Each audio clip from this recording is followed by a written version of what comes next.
TİSA, Ekonomik İşbirliği ve Kalkınma Örgütü'nün öğrencilerin başarısını değerlendirmek amacıyla yürüttüğü bir çeşit ölçme değerlendirme testinin adı. 3 yılda bir yapılıyor. 72 ülkeden 15 yaş grubunda 540 bin lise öğrencisi sınava tabi tutuluyor. İşte bu araştırmanın verilerine göre en başarılı öğrencilere sahip ülke Singapur gözüküyor. Singapur'u Japonya ve Estonya takip ediyor. Türkiye ise 52. sırada. PISA'ya göre Türkiye'deki öğrenciler fen bilimleri, okuma becerileri ve matematik alanında zayıflar. Raporun yayınlanmasının ardından Türkiye'de birçok kurum ve kuruluş bir süredir sorunun nasıl çözülebileceği konusunda fikir yürütüyor. Eğitimde yeni modelleri tartışıyor. Bir sınıf öğretmeni de başka türlü bir eğitim ve daha iyi bir gelecek için tek başına uğraşıp duruyor. Ahmet Naç öğretmenlik mesleğine Siirt'in bir köyünde başladı. 5 yıl o köyde çalıştı.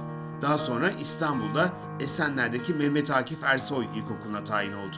Ahmet Naç, Manchester Salford Üniversitesi'nin eğitim süreçleriyle ilgili 3 yıl süren bilimsel araştırmasını inceledi. Buradan aldığı ilhamla 5 yıldır görev yaptığı okul yönetimiyle konuşup okuldan izin alarak nasıl daha iyi bir eğitim modeli oluşturulabilir diyerek yola koyuldu.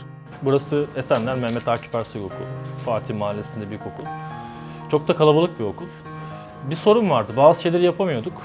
Sınıf bize yetersiz geliyordu. Bir sorun vardı. İlk önce bunu fark ettim. Ve bazı şeyleri değiştirmeye karar verdim. Ama bu tabii büyük bir sorun oldu. Yani ben aslında bir köy öğretmeni olarak yalnız başına çalışırken çok daha kolaydı her şey. Ama buraya geldiğimiz zaman çok kalabalık sınıflar var ve sabahçı öğrenciyiz. Sınıfları sabah kullanan başka öğretmenler var. Onun dışında her sene, her yıl katlar değişiyor, sınıflar değişiyor.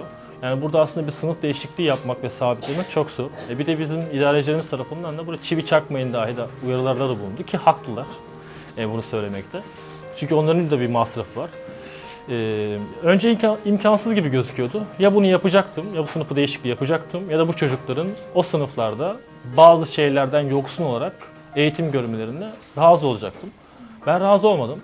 Benim okulumda kütüphane yoktu. Müzik atölyem yok. Sanat atölyem yok. Spor yapacağım sağlıklı alanlar yok. Ya ben sadece sınıfa gireceğim ve ders işleyeceğim ve bunların olmamasını kabullenmem gerekiyordu. Ben kabullenmedim. Dedim ki bunların hepsi bir sınıfın içinde olabilir. O zaman sınıfı tamamen tasarlamaya düşündüm.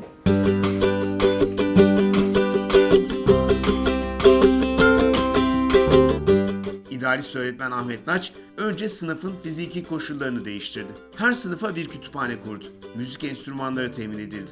Çocukların daha uygun ortamlarda resim yapabilmeleri için boyalar ve şövalyeler getirildi.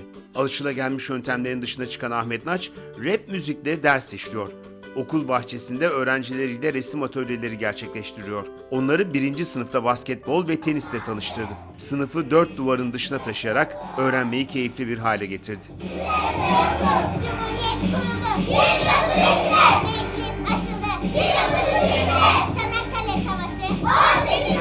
Atatürk doğdu, seyahatle. Atatürk sensin, benim canım. Babası, annesi, Süreyya. 1938'de Bence bu sınıfın farkı hem daha renkli olması ve başka bir türlü eğitim görmemiz. Mesela raple öğreniyoruz burada. Kitaplara bakıyoruz arada sırada. Bazen oraya gidip kitap okuyorum çok yağmurlu olduğunda. Bazen de spora çıkıyoruz. Bazen de burada şu an gibi ders çalışıyoruz.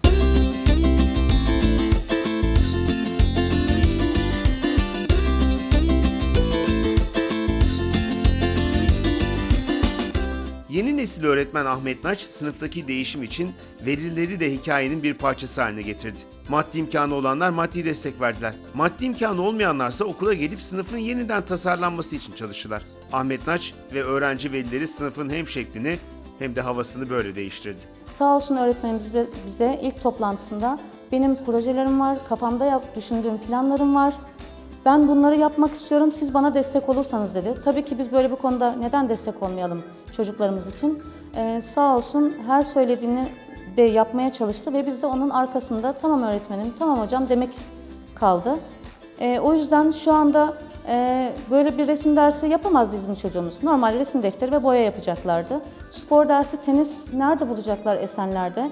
Böyle şeyleri yaptırmak için özel spor salonlarına yazdırmamız gerekiyor. Türkçe dersinde örneğin hikaye yazın diyor öğretmenimiz. Sürekli her hafta hikaye yazmaya çalışıyorlar. Sürekli beyinlerini zorlayıp sürekli hayal güçlerini zorluyorlar.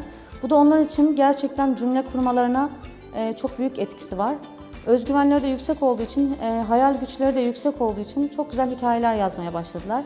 Ahmet Naç bir öğretmen olarak eğitimde yaşanan sorunlara bahaneler üretmedi. Sadece derslerine girip standart bir yol izlemek yerine başka bir eğitim modelinin izini sürdü.